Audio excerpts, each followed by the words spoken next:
성도 여러분, 안녕하십니까?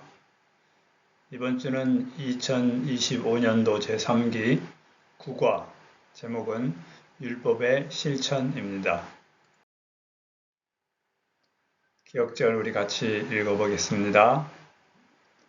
시작.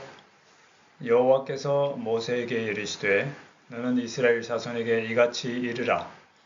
내가 하늘로부터 너희에게 말하는 것을 너희 스스로 보았으니 너희는 나를 비겨서 은으로나 금으로나 너희를 위하여 신상을 만들지 말고. 출애굽기 20장 22절 23절의 말씀입니다. 하나님께서는 당신의 백성이 주변 국가들과 다르기를 원하셨습니다. 모든 사람이 하나님의 율법 아래에 있고 재판관은 율법의 집행자로 제사장은 율법을 가르치는 자가 되어야 했습니다. 하나님의 법은 그분의 어떠하심을 보여줍니다. 하나님이 공의로운 분이시기 때문에 그분의 율법도 역시 공의롭습니다. 율법은 우리의 현세에서의 삶을 풍요롭게 하며 위험과 재난으로부터 우리를 보호합니다. 하나님의 법의 기초는 하나님과 인간 서로를 향한 사랑, 그리고 생명에 대한 존중입니다.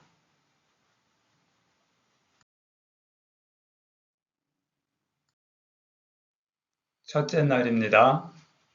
십계명이 선포된 후에 하나님은 실생활에서 지켜야 할 내용을 좀 더 구체적으로 알려주셨습니다.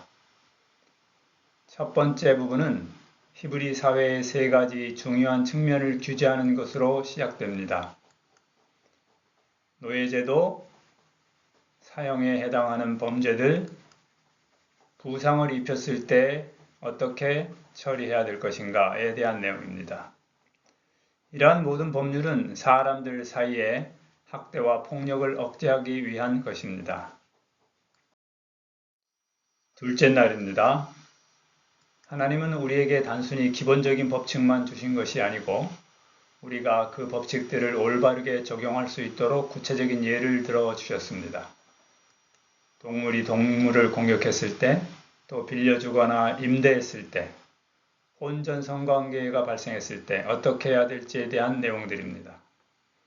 특별히 약하고 소외된 사람들을 보호하는 데 중점을 두었지만 그들에게 정의를 왜곡하여 이익이 되거나 해가 되지 않아야 했습니다. 하나님과 그분의 백성 사이의 언약이었던 이 율법에는 안식일의 휴식, 죄로부터의 해방, 하나님의 보호, 그리고 절기를 지킬 의무 등이 들어 있었습니다. 셋째 날입니다. 하나님은 아무리 족속의 죄악이 아직 가득 차지 아니하였으므로 400년 동안 은혜를 베풀어 주셨지만 가나안 사람들은 그들의 방식을 바꾸지 않았습니다. 이제 이스라엘에게 땅을 넘겨줄 때가 되었습니다. 이스라엘 백성이 영토를 차지하기 위해 무력으로 싸우는 것은 하나님의 원래 의도가 아니었습니다.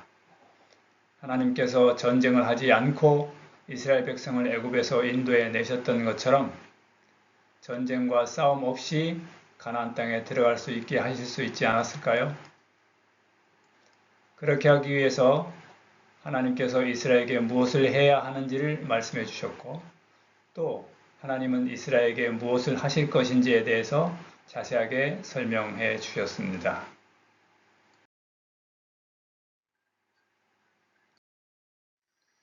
넷째 날입니다.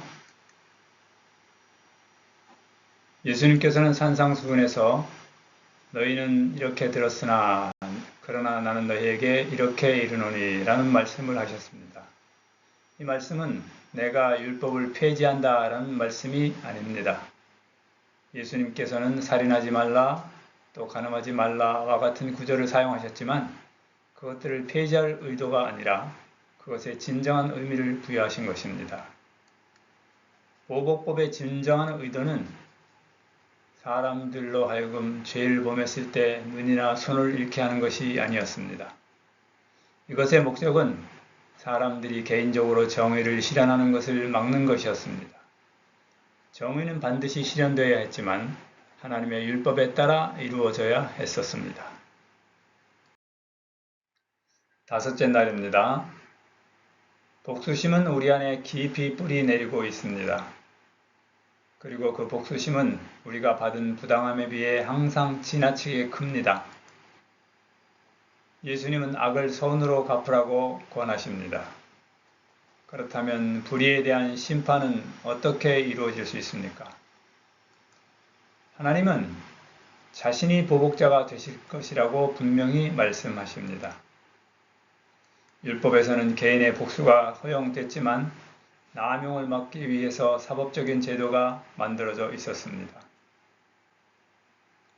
형벌을 내려야 한다면 공정한 사법 절차를 통해서 이루어져야 합니다. 그리고 그리스도께서 최고이자 최후의 재판관이 되실 것입니다. 만물의 창조주이신 하나님은 만물의 통치자이시며 온 우주에 걸쳐 그분의 법을 집행하실 의무가 있습니다. 도덕법은 인간과 죄 사이에 있는 하나님의 장벽입니다.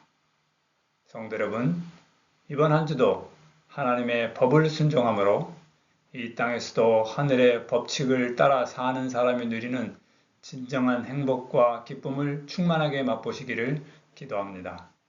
감사합니다.